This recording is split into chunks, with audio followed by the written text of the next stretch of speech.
Hey, this is Mike Robbins. Thanks so much for joining me for this episode of the podcast. I hope you're doing well.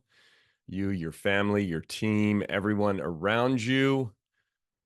Goodness, whew, lots going on in the country and the world these days, depending on when you're listening to this. As I'm recording this, where are we at? It's the end of July. Goodness, so much happening politically, socially.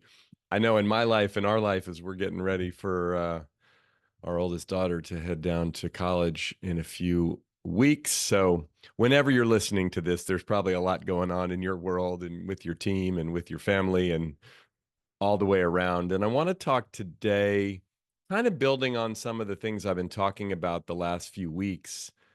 But I want to talk about the power of possibility and really embracing possibility. Um, and look, it's a simple idea on the surface, but it's actually quite vulnerable to really think about what's possible.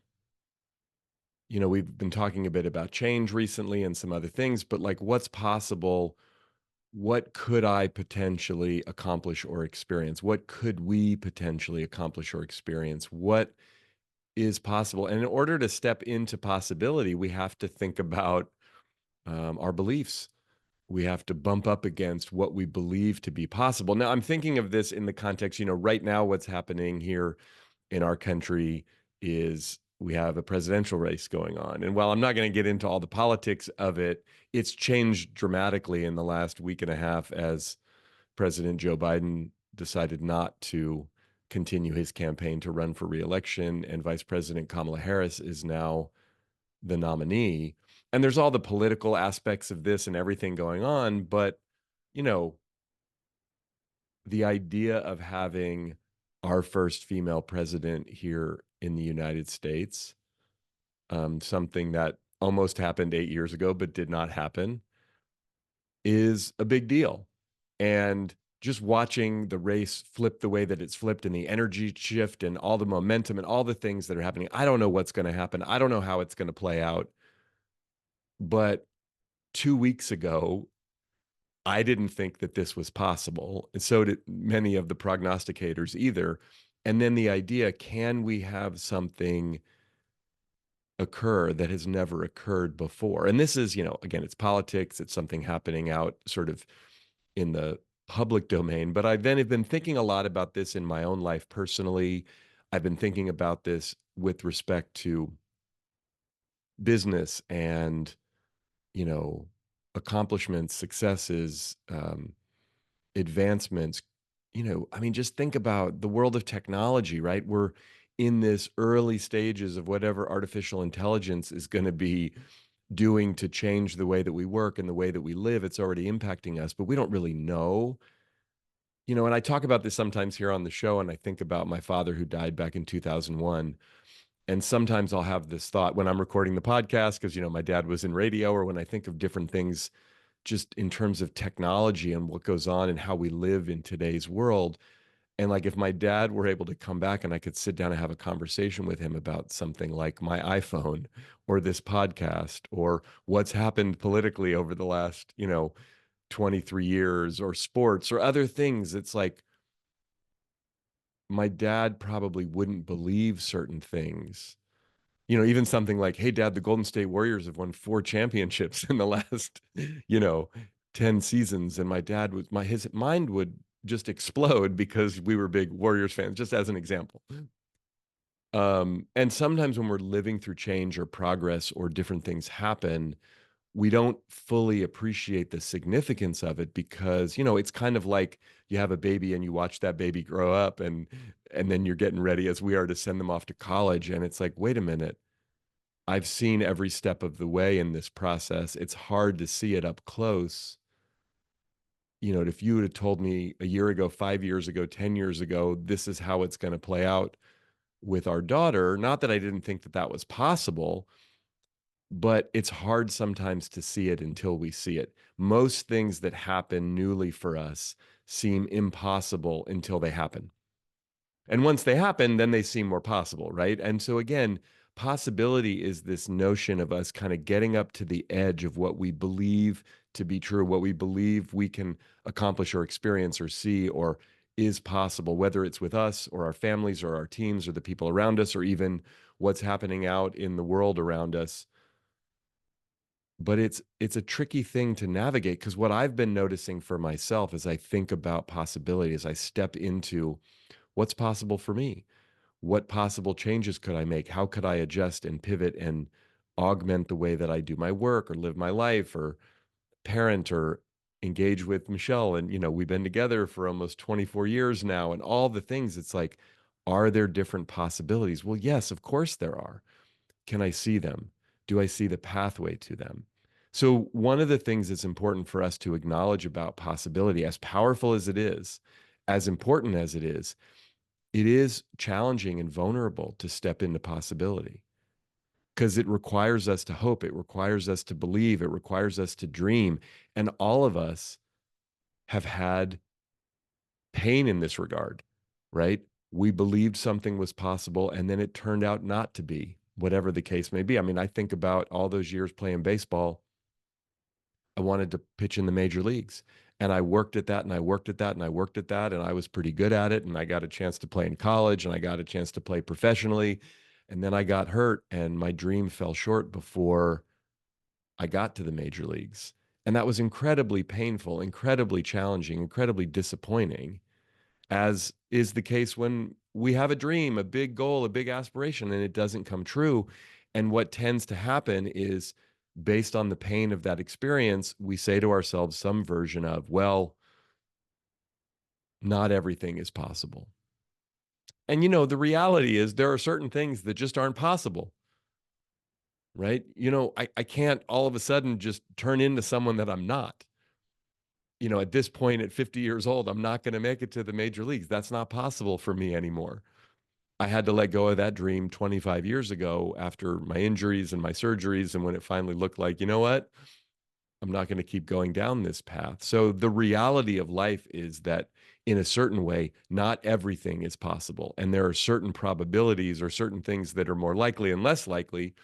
And again, wanting to say, well, I'm going to be the richest person in the world, or I'm going to be, um, I'm going to break the world record in the 100-meter dash or something, right? Like, okay, I guess in the realm of like, it is possible in the scheme of things, someone could do that, but probably not going to be me. So, how do we navigate this? How do we operate with a certain amount of authenticity and realism about what we can do, want to do, or capable of doing, and at the same time live in that powerful place of possibility, of open-mindedness, of curiosity, of being able to see what is unseen? I mean, that's what entrepreneurs do, right?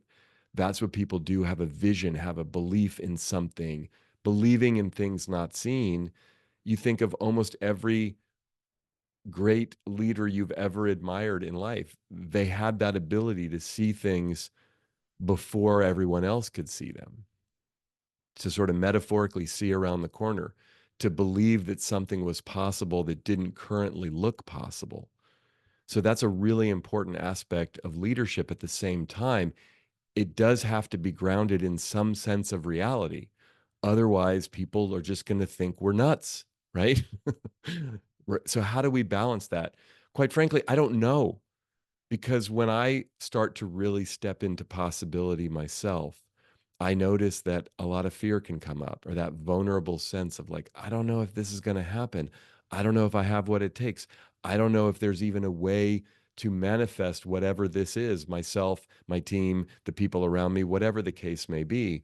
So I think we have to, though, tell the truth that possibility is powerful and necessary if we're going to create, if we're going to lead, if we're going to change and evolve.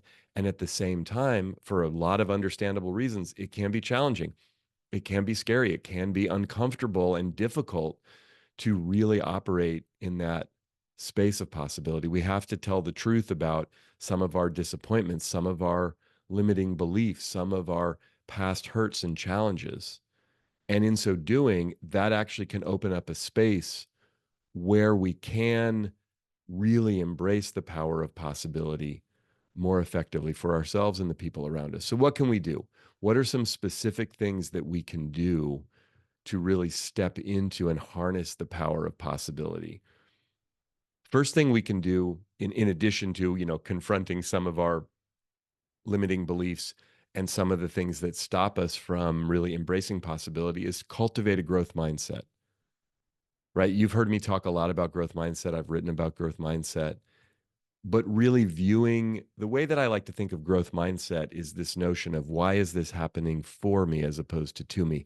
How can I view the challenges, the difficulties, even the roadblocks as opportunities for growth, rather than simply barriers that won't allow me to do the thing I want to do or create what I want to create, right? Stepping into possibility and really embracing the power of possibility doesn't mean everything's going to be easy or fun or inspiring all the time. So it's like replacing that idea of I can't or we can't with at least just the question of, what if we can? What if it works out? What if it was possible? What if there was some way to solve this problem? A friend that Michelle and I had for many years, who helped us plan our wedding, when we were in the process of planning our wedding, Franco, our friend, would often say, "We didn't invent this problem," meaning it's possible to solve this problem. Let's just talk to someone who knows or someone who's been through it. But cultivating a growth mindset is really stepping into, leaning into the challenges, looking for the growth opportunities, looking for the learning opportunities with that growth mindset. A second thing that's important for us to do to really embrace the power of possibility is to set some clear and inspiring goals. Now, not that we have to be fixated and attached to the goal or the outcome, and that can, be somewhat limiting, but what is it that we want? What is it that, right? What is possible? I don't know, but it has to be in the context of some vision, some goal, some dream, something that we're desiring. And of course, it's going to seem initially like a pipe dream. But can we start to really vision in our language, in our conversations, in our visualization, what is it that we are wanting? It could be something small. It could be something big. It could be something just for us. It could be something that relates to our family, our team, the community, the larger society, but really operating in that place. That's why things like vision boards and goal setting, and, I talk a lot about this around the holidays as we end the year and then start the new year. It's powerful. We got to see it in order to believe it. Something else that's happening right now that I love, and again, depending on when you're listening to this or watching this, the Olympics are happening right now. I love the Olympics. I'm a huge sports fan, but I was listening to um, an interview with one of the men from the U.S. men's gymnastics team, and they won a bronze medal, which was a big deal because the men's gymnastics team here in the U.S. hasn't medaled since, I think, 2008. And they had this one specialist, Steve. I'm forgetting Steve's last name, but all he does is the pommel horse. That's his only event. And I'm not a big gymnastics fan. I only really watch it every 4 years during the Olympics, but he basically doesn't do any of the other events. And it's a big deal to be selected for the team if you only do one event, because, you want people who can do well in multiple events. But he was sitting there, and the pommel horse happened to be the very last event, and he went last. And so there were all these stories about how incredible it was that he was just sitting quietly or helping the team or cheering the team on until it was his turn, kind of like a closer in baseball who doesn't play the whole game, but when he does come in, it's a big deal. And he had this incredible pommel horse routine that helped secure the bronze medal for Team USA in men's gymnastics. And they were asking him, "What were you doing as you were preparing?" And he's like, "I was doing my breathing techniques and I was visualizing my routine." And the phenomenon of positive visualization, I remember learning about it years ago. In fact, it was watching the great um, hurdler from the U.S. team back in 1984. I believe his name was Edwin Moses. And that was the first time I'd ever heard an athlete talk about visualizing their competition. And he said he would sit for hours at a time and just watch his race over and over and over again. And when I was researching for one of my books, I remember finding a study that was done with athletes, Olympic athletes, and they were saying that athletes that got really good at visualizing, the brain was so powerful that it would actually send signals to the muscles in the body as you were just closing your eyes and visualizing the race. in a similar way as if you were actually running it. Now, again, most of us aren't competing in the Olympics, so this isn't about athletic competition specifically, but can you visualize what it is you want, the goals and dreams that you have, even if you haven't experienced it? And maybe it's something that you have experienced, but you want to experience again, or you want to create some mastery around it. It's like really seeing that, representing that, talking about that, visualizing it is important. And then having goals that are, you've probably heard of SMART goals: specific, measurable, achievable, relevant, time bound, like having some parameter. And this is where it gets interesting with possibility, because on the one hand, possibility is expansive, it's dreaming, it's believing, and as you think about this in your own life, as you think about this with your team, we want those things to be specific and measurable. Achievable is an interesting one. If we think of the SMART sort of acronym, of course, it's got to be a bit of a stretch. Can we achieve it? I don't know. Is it possible? I don't know. We've never done it before. Relevant, meaning it actually relates to what we're talking about, and time bound, like we're going to do it within a certain amount of time. That's one of the reasons why I love to set goals at the beginning of the year. And it's tricky, right? We can't be too obsessive about it, which is something I know a little bit about, but that's a really important part of the process of setting clear and inspiring goals, challenging ourselves. So we cultivate a growth mindset, number one. Number two, we set clear and inspiring goals. Number three, to really step into the power of possibility, is taking consistent action, small steps, daily habits, like actually doing the work. Sometimes I think when people talk about possibility, or they talk about dreaming or visioning, or for a number of years, a while back, people were talking a lot about the law of attraction and The Secret. And maybe you remember some of this. It was a big deal when I was writing my book, Focus on the Good Stuff, back in 2006. It came out in 2007. There was a lot of talk about that. Not that there isn't now, but that doesn't mean we don't take action. That doesn't mean we, right? You set the goal, you have the dream, we know what's possible, we can't see it, but we take action in the direction of the dream, of the goal. Is it going to happen? For sure, we don't know. But again, I think about back when I was playing baseball, I had this big dream, this big vision. I'm going to pitch in the major leagues. Was it possible? Yeah, I was a pretty good pitcher, so I could see the pathway to get there. As I moved along through college and into the minor leagues, like I knew people who actually did it. So it wasn't this crazy pipe dream like when I was a little kid, just watching, the Oakland A's on television. It was like, but I had to take action every day, small steps, daily habits to like move in the direction of that goal, that vision. And again, maybe most of us don't have a goal to pitch in the major leagues necessarily, but are we taking action in the direction of our dreams towards what's possible, even if we're not 100% sure we can actually accomplish it or experience it? But action is important. Mindful action, relevant action, thoughtful action, not obsessive, crazy, right? And that's something we have to be mindful of these days, because we can get ourselves, working all the time. Believe me, I know quite a bit about this. So we want to be careful in that regard, but it's important. The fourth thing that's important for us as we really embrace and step into the power of possibility is to develop a sense of resilience. Learn from the challenges, learn from the setbacks, learn from the failures. There's going to be setbacks and failures along the way, especially if we're going after something really big and something that we're not 100% sure is even possible. Can we stay positive when things go sideways, when we get disappointed? I think about when I was working on my first book, that first book, Focus on the Good Stuff, that I just mentioned. I started that process in 2001. I got a literary agent in 2003, which was a huge deal and a really important process if you want to get a book published. My agent and I refined the proposal. We sent it out. I got rejected by 17 publishers over the span of a series of months, to the point where my agent dropped me. Basically said, Mike, you're a nice guy, but I don't think this is going to happen. We parted ways. I put it aside. I didn't think it was going to happen. I kept working on it subtly, even though I was really disappointed. I found a new agent, 2005. Worked on the proposal with her for another 6 months. Lots of hard feedback, lots of setbacks and challenges along the way.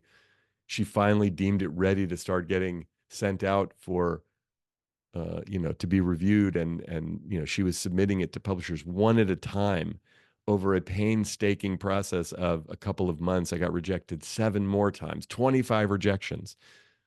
Linda, my agent, said to me, Mike, you're a nice guy, but I don't think this is going to happen, similar to what David had said, my first agent. And I got angry. And I said, wait a minute. I'm ready to write this book. If no publisher will publish it, I'll publish it myself. And Linda says to me, hold on a second. Before you do that, let me send it to 3 more publishers that were sort of on my list. And I'll send it to them all at once, not one at a time. We'll just see what happens. She sent it to those publishers. Within a couple days, she called me back. She said, Mike, you're not going to believe this. All 3 of them are interested. Now, I don't know what happened. Nothing changed about the proposal that had been rejected 25 times. I mean, I had made some adjustments between the first set and the second set of rejections, but like we were getting consistently rejected. I say this because like I had to develop some resistance. I'm sorry, some resilience, not resistance, but like to the rejection, to the what could I learn from this? Trying to stay positive, and ultimately it led to my first book deal. And then I had to write that book, which was a whole other set of challenges, but exciting. And here I am talking to you today, and you're listening to this podcast, not simply because I wrote that book and the other 4, but like that's part of the deal. And so you can look at your own life and realize, wow, I've navigated through a lot of things. I have a lot of resilience. Can I continue to develop that? And then the 5th thing of these 5 things that I recommend that we really embrace and step into as we harness the power of possibility is surround yourself with positivity, with encouragement, with inspiration. Not that you don't want people who will give you real feedback or challenge you or at times even be critical. But what I see happen a lot, and I've seen this in my own life, and I've seen this with lots of people I've coached and teams that I've worked with, and people, especially when we're trying to create something new, something big, something different, something that's a stretch, is you can get caught up in the negativity and the naysaying and the it's not possible. But if you have a supportive network of people around you, mentors, people who inspire you, people who cheer you on, people who have either accomplished something similar or know what it takes to make something happen that may not seem possible, but people who can provide guidance and inspiration and encouragement and really cheer you on, that's really important. You don't want to bring your big, exciting idea to the most negative, cynical, critical person you know, at least not right out of the gate. That's not going to inspire you. That's not going to, right, encourage you. Now, we don't want to be afraid to talk to people about it, but be mindful of who we're connecting with. Be mindful of who we're sharing our dreams and goals with. Make sure they're as positive and supportive as possible in an authentic way, not just blowing smoke to make you feel good. But these 5 things, if we can really cultivate a growth mindset, set clear and inspiring goals, take consistent action, develop resilience, and surround ourselves with authentic positivity and support, that can help us tap into not only the power of possibility, but to create and experience things that we may think initially aren't possible, but absolutely can be possible if we're willing to believe it. It takes a set of beliefs. It also takes some work and some real courage. But that's how we can really harness the power of possibility, knowing full well that it is vulnerable and can feel scary when we really step into that. So I hope you found this useful and valuable for you, for your team, for your family, for the people around you. Thanks for listening or watching. Make sure to hit the subscribe button either here on YouTube or in whatever podcast app or platform that you happen to listen to this to on, because then you won't miss any future episodes. There's some links in the show notes and down below if you're watching the YouTube video of this, where you can get more information, connect with me on social media, or learn more about me and my work. The best place to do that is at our website, which is mike-robbins.com. Until next time, keep bringing your whole self to work and to life. And remember, we're all in this thing together.